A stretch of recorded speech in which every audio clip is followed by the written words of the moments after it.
খবর দিনভর নিয়ে আপনাদের সঙ্গে রয়েছি আমি জুনেলা। 26-এর ভোটে সংখ্যার লড়াই, শুভেন্দুর মুখে আসন চ্যালেঞ্জ, আসন বাড়ানোর পাল্টা চ্যালেঞ্জ অভিষেকের। হিন্দু ভোট এক হলে 220 আসনের দাবি শুভেন্দুর, 26-এ 214-র বেশি সিটের দাবি অভিষেকের। এই রাজ্যের মধ্যে দু জায়গায় হিন্দুদের সবচেয়ে বড় জোট হয়েছে, হিন্দু আদিবাসীদের। একটা উত্তর মালদায় 85% হিন্দু পদ্মফুলে ভোট দিয়েছে।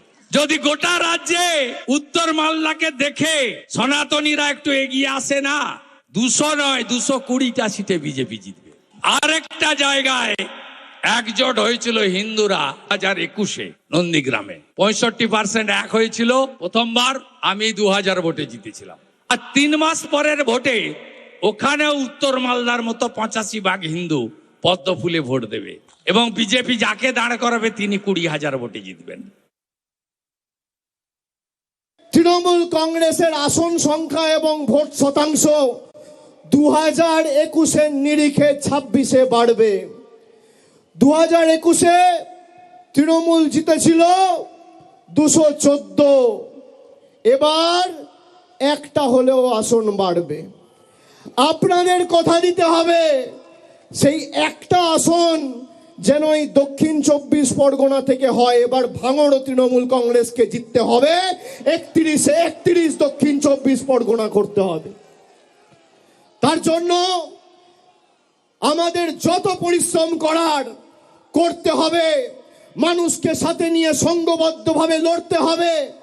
আপনারা যেখানে বলবেন অভিষেক বন্দ্যোপাধ্যায় যাবে, যে বুথে ঢুকতে বলবেন ঢুকবে, যে পাড়ায় সভা সমিতি করতে বলবেন করবে, কিন্তু একটা বুথেও বিজেপিকে গণতান্ত্রিকভাবে মাথা ছাড়া দেওয়ার সুযোগ করা যাবে না। শুভেন্দুর বদলা বনাম অভিষেকের শিক্ষা, বদলা নিতে বদলের ডাক শুভেন্দুর, বিজেপিকে শিক্ষা দেওয়ার হুঁশিয়ারি অভিষেকের। 26-এর মহারণে হুঙ্কার শাসক বিরোধীর। আমাদের রাজ্যের জনপ্রিয় আদিবাসী মুখ খগেন মুর্মু মহোদয় রক্ত দেখেছিলেন নাগরাকাটাতে। কি করতে গেছিলেন খগেনদা? রিলিফ দিতে, ভোট চাইতে না। বদলা চান তো? বদলা যদি চান বদল আনতে হবে, হ্যাঁ কি না বলুন। 2026-এর নির্বাচন এদেরকে শুধু পরাজিত করার নির্বাচন নয়, এদেরকে শিক্ষা দেওয়ার নির্বাচন। একটা হয় নির্বাচিত করার জন্য নির্বাচন, আর একটা হয় শিক্ষা দেওয়ার নির্বাচন। দক্ষিণ 24 পরগনা জেলার কোনো আসনে তৃণমূলের জয়ের ব্যবধান যেন 50,000-এর নিচে না হয়, আপনাদের সুনিশ্চিত করতে হবে। সে ডায়মন্ড হারবার হোক, মথুরাপুর হোক, জয়নগর হোক আর যাদবপুর হোক, বারুইপুর হোক বা সোনারপুর হোক, কুলতলি হোক বা সাগর হোক, রায়দিঘি হোক বা পাথর প্রতিমা হোক, সর্বত্র জোড়া ফুলকে এমন ভাবে শক্তিশালী করতে হবে। অভিষেকের হাতিয়ার অনন্ত মন্তব্য, এসআইআর নিয়ে বিস্ফোরক অনন্ত মহারাজ, তালিকায় নাম না থাকলেই ডিটেনশন ক্যাম্পে। আশঙ্কা প্রকাশ বিজেপির রাজ্যসভার সাংসদের, অনন্ত মহারাজের মন্তব্যে আগেই বিতর্ক। আর এবার অডিও ক্লিপে শুনিয়ে বিজেপিকে নিশানা অভিষেকের।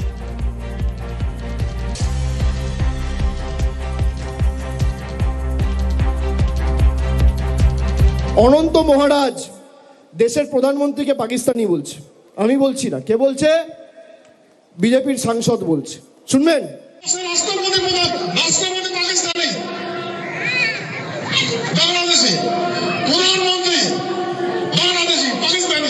বলছে ভারতবর্ষের প্রধানমন্ত্রী বাংলাদেশি। আমি বলছি না, বিজেপির এমপি বলছে। বিজেপির এমপি বলছে ভারতবর্ষের রাষ্ট্রপতি পাকিস্তানি আর ভারতবর্ষের প্রধানমন্ত্রী বাংলাদেশি। যে বিজেপি এমপিকে বিজেপির এমএলএরা ভোট দিয়ে নির্বাচিত করে রাজ্যসভায় পাঠিয়েছে, সেই বিজেপির এমপি অনন্ত মহারাজ ভারতবর্ষের প্রধানমন্ত্রীকে পাকিস্তানি আর বাংলাদেশি বলছে। কি বলেছিলেন বিজেপির রাজ্যসভার সাংসদ অনন্ত মহারাজ? যদি এতে কোনো ভোটার লিস্টের নাম না আসে, তোমার ব্যাংক ট্যাঙ্ক সব ফ্রিজ হয়ে যাবে, কোনো সুবিধা পাবেন না। গৃহমন্ত্রী কইছে ডিটেনশন ক্যাম্প বানাবে, অর্গানাইজারদের নাম উঠে নেই ওদের রাখবে, তারপর প্রমাণ করবে তোমরা কোন দেশি না এই ঢাকার দেশি। আরে আমরা তো এই ঢাকার মানুষের প্রমাণটা কাজ করবে? যেগুলার হাতত খাতা কলম ওলে তো বাংলাদেশি, ওলে তো পাকিস্তানি। ওল্লা মসজিদ পাকিস্তান থেকে যাচ্ছে, ভারতবর্ষের রাষ্ট্রপতি পাকিস্তানি বাংলাদেশি, প্রধানমন্ত্রী বাংলাদেশি পাকিস্তানি, রাজ্যপাল পাকিস্তানি বাংলাদেশি, পুলিশ প্রশাসনের প্রায় মানুষই বাংলাদেশি, লিডার গুলো সব বাংলাদেশি। তাহলে আমার প্রমাণপত্রটা কাজ দেখবে? সংবিধানে খোয়া আছে, ওই সংবিধানের চেয়ারটা কাজ বসবে। সেদিনই অনন্ত মহারাজের মন্তব্য এড়িয়ে যান শ্রমিক ভট্টাচার্য। উনি কি বলেছেন আমার জানা নেই, আমি বিষয়ে প্রথম মন্তব্য করতে চাই না। এসআইআর এর সঙ্গে ডিটেনশন ক্যাম্পের কোথাও কোনো সম্পর্ক নেই। বাংলাদেশি কিংবা পাকিস্তানি বলা অনন্ত মহারাজ বলেছেন। কাকে বলছেন? প্রধানমন্ত্রী কিংবা রাষ্ট্রপতি পাকিস্তানি। আমি তো শুনিনি কোনোদিন বলেছেন বলে, আমার জানা নেই। এসআইআরে ক্ষুব্ধ খোদ বিজেপি সাংসদ, ফের ক্ষোভ প্রকাশ অনন্ত মহারাজের। এসআইআর এর নামে চূড়ান্ত হয়রানি, চড়া সুরে আক্রমণ বিজেপি সাংসদেরই। আমাদের লোকদের নিয়ে ওখানে পিকনিক আয়োজন করেছিল সীতাই, সেখানে ডেকেছিল, আমি সেখানে গিয়েছিলাম। লোকদের সঙ্গে আমি হিস্টোরিক্যাল ব্যাকগ্রাউন্ডে কথা বলেছি যে হিন্দুরা ভারতে আসবে আর মুসলমানরা পাকিস্তানে যাবে, এরকম করে তো ইন্ডিয়ান ইন্ডিপেন্ডেন্ট অ্যাক্ট হয়নি। এই মাঝে এগুলো আসলো কেন? এই নেতাগুলোর ভুল আছে। এখন যারা এখানে আসছে তারা তো ফরেনার। এই যে আমাদের নাগরিকত্ব যে নীতি আছে যাদের সেখানে প্রমাণ করতে হয় তারা এখানকার ভারতের বাসিন্দার কিনা। তো বাসিন্দার যদি না হয় তাহলে পাকিস্তানের লোক এখানে রাষ্ট্রপতি হয় কি করে? বাংলাদেশের লোক এখানে প্রধানমন্ত্রী হয় কি করে? এখানে এমএলএ এমপি হয় কি করে? তাহলে সব অসাংবিধানিক হচ্ছে। এই যে বর্তমান হ্যারাসমেন্ট, কাকে হ্যারাসমেন্ট করতেছে? আমাদের ভূমিপুত্রদের করছে, আমরা মাটির মালিক, আমাদের টর্চারিং করছে। বিজেপি কমিশনকে নিশানা অভিষেকের, ম্যাপিং নোটিশ দেওয়ায় ইউএন আনম্যাপ করার ডাক। বারুইপুরের সভায় বিজেপি কমিশনকে এক হাত। 2016 সালে নোটবন্দির নাম করে লাইনে দাঁড় করিয়েছিল, মনে আছে না ভুলে গেছেন? আবার 10 বছর পরে 2026 এসআইআর এর নাম করে লাইনে দাঁড় করিয়েছে, মনে আছে? মনে থাকবে? আগামী নির্বাচনের দিন শেষবার একবার লাইনে দাঁড়াবেন। তারপর আমাদের এখন 2027-এ কোনো নির্বাচন নেই, 28-এ আবার পঞ্চায়েত। আগামী 26, 27, 28 একবার লাইনে দাঁড়াবেন। দাঁড়িয়ে ইভিএম এর বোতামটা এমনভাবে টিপবেন যারা আপনাকে নোটিশ পাঠিয়ে আনম্যাপ করেছে তাদেরকে বাংলার ম্যাপ থেকে চিরতরে বিদায় দিতে হবে। তাদেরকে আনম্যাপ করতে হবে।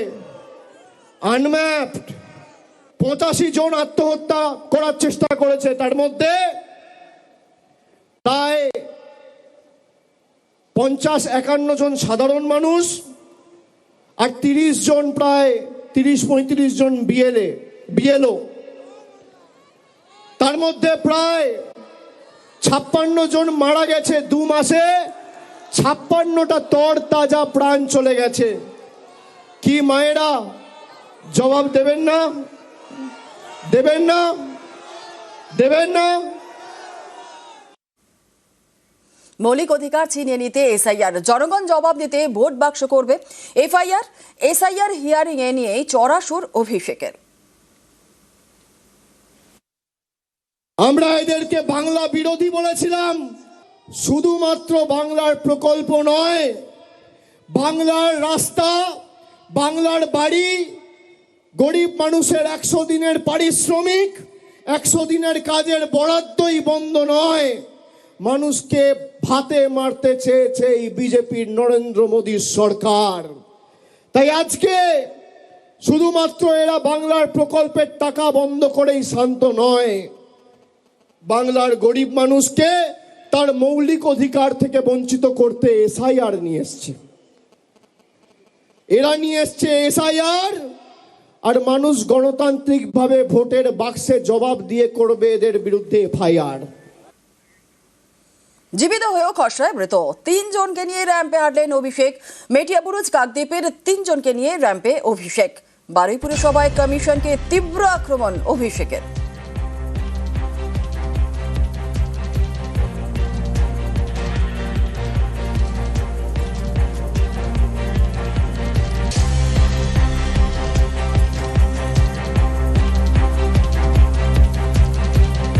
এই যে আজকে র্যাম্প হয়েছে, সবার খুব কৌতূহল, কে হাঁটবে কৌতূহল ছিল। এই র্যাম্পে আজকে আমি 3 জন ভূতকে হাঁটাবো, 3টে ভূত। আমার পাশে 2 জন ভদ্রলোক, 1 জন ভদ্রমহিলা আছে। এই 2 জন ভদ্রলোক দিয়ে দেখছেন, 2 জনের বাড়ি হচ্ছে মেটিয়াবুরুজ বিধানসভা, আর বৌদির বাড়ি হচ্ছে কাকদ্বীপ বিধানসভা। কজন দেখছেন? কজন? ইলেকশন কমিশন এদের দেখতে পাচ্ছেন না, এদের মৃত ঘোষণা করে দিয়েছে। এই জন্য আমি র্যাম্প বানিয়েছি। আর এরকম 3-4টে কেস না, খালি দক্ষিণ 24 পরগনা জেলায় 24 জন রয়েছে যারা জীবন্ত বহাল তবিয়তে রয়েছে, কিন্তু এদের দেখিয়ে দিয়েছে মারা গেছে। কোনোদিন মৃত ব্যক্তিদের র্যাম্পে হাঁটতে দেখেছেন? দেখেছেন? দেখেছেন? এই কারণ আমি তৈরি করেছি যে এদের কি চক্রান্ত, বাংলার মানুষ যাতে ভোটাধিকার প্রয়োগ না করতে পারে এদেরকে মৃত দেখিয়ে দেওয়া হয়েছে।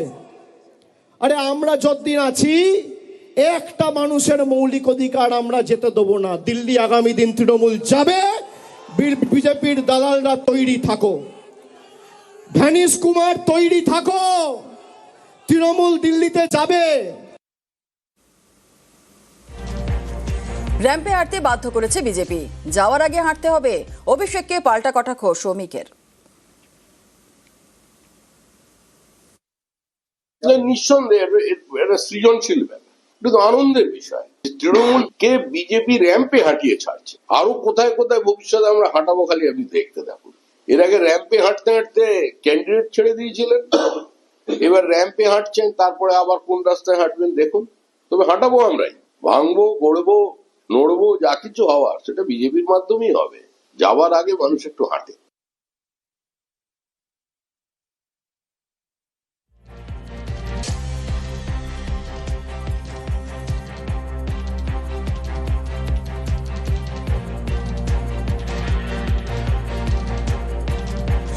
কমিশনের তালিকায় মৃত বারুইপুরের সভায় জীবিতদের হাঁটিয়ে কমিশনকে তোপ। অভিষেকের অভিযোগে তৎপর কমিশন। কি করে জীবিতকে মৃতের লিস্টে? গাফিলতি কার? ডিএম এর কাছে কি তথ্য? দক্ষিণ 24 পরগনার জেলা শাসকের রিপোর্ট তলব সিইওর।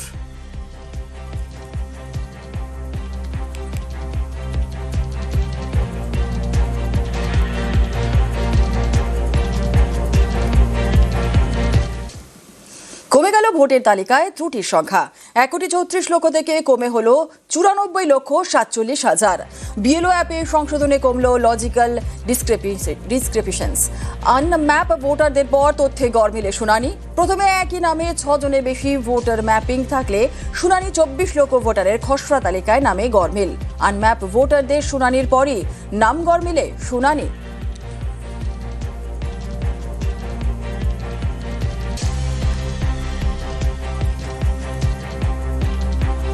মুখ্য সচিবের পর এবার জেলা শাসকদের এফআইআর নির্দেশ।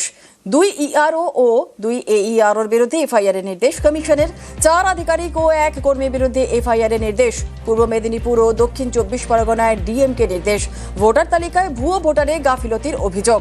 আগে মুখ্য সচিবকে এফআইআর এর নির্দেশ দেয় কমিশন।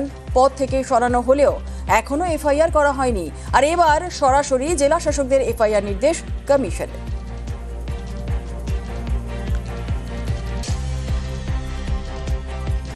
ঘর পেলেন দিলীপ। শাহী নির্দেশে বঙ্গ বিজেপিতে প্রাসঙ্গিক দিলীপ।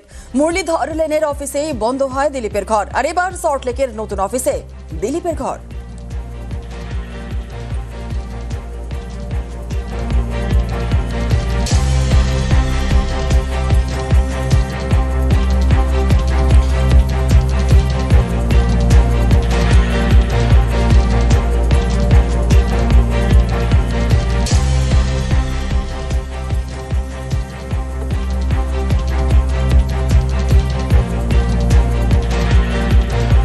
ঘর পেলেন দিলীপ। শাহী নির্দেশে বঙ্গ বিজেপিতে প্রাসঙ্গিক দিলীপ। মুরলীধর লেনের অফিসেই বন্ধ হয় দিলীপের ঘর। আর এবার সল্টলেকের নতুন অফিসে দিলীপের ঘর।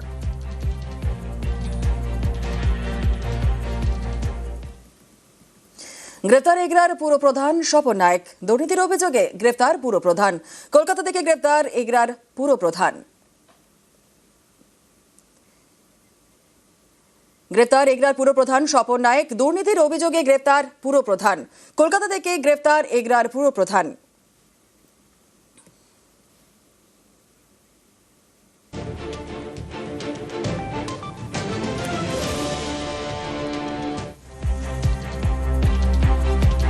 গ্রেফতার এগরার পুরপ্রধান স্বপন নায়েক। দুর্নীতির অভিযোগে গ্রেফতার পুরপ্রধান। কলকাতা থেকে গ্রেফতার এগরার পুরপ্রধান। এগরা পুরসভার পুরপ্রধান স্বপন নায়েককে গ্রেফতার করল এগরা থানার পুলিশ। দুর্নীতির অভিযোগে গ্রেফতার পুরপ্রধান। কলকাতা থেকে গ্রেফতার এগরার পুরপ্রধান। গ্রেফতার এগরার পুরপ্রধান স্বপন নায়েক। দুর্নীতির অভিযোগে গ্রেফতার পুরপ্রধান। কলকাতা থেকে গ্রেফতার এগরার পুরপ্রধান। এগরা পুরসভার পুরপ্রধান স্বপন নায়েককে গ্রেফতার করল এগরা থানার পুলিশ। কলকাতা থেকে গ্রেফতার এগরার পুরপ্রধান। গত 20 ডিসেম্বর বিএলআরও এগরা ওয়ানের লিখিত অভিযোগ খতিয়ান ওয়ানের জমি তার একটা বৈধ ইলিগাল লিজিং আউট বা transfer which was reportedly executed without competent approval and through an unregistered deed. Naturally, it resulted in loss of government revenue. তো সেই কেসের ইনভেস্টিগেশনের পার্ট হিসেবে এগরা পৌরসভার যে chairman Swapan Nayek he has been arrested. Krishnanagar পুরসভা 250 জন অস্থায়ী কর্মীকে ছাঁটাই। প্রতিবাদী শুক্রবার পুরসভার সামনে বিক্ষোভ। পুর প্রশাসকের বক্তব্য, একাধিক অস্থায়ী কর্মীর নিয়োগ হয়েছে বেআইনিভাবে। যদিও প্রাক্তন পুর প্রধানের দাবি, কোনো নিয়োগেই বেআইনিভাবে হয়নি।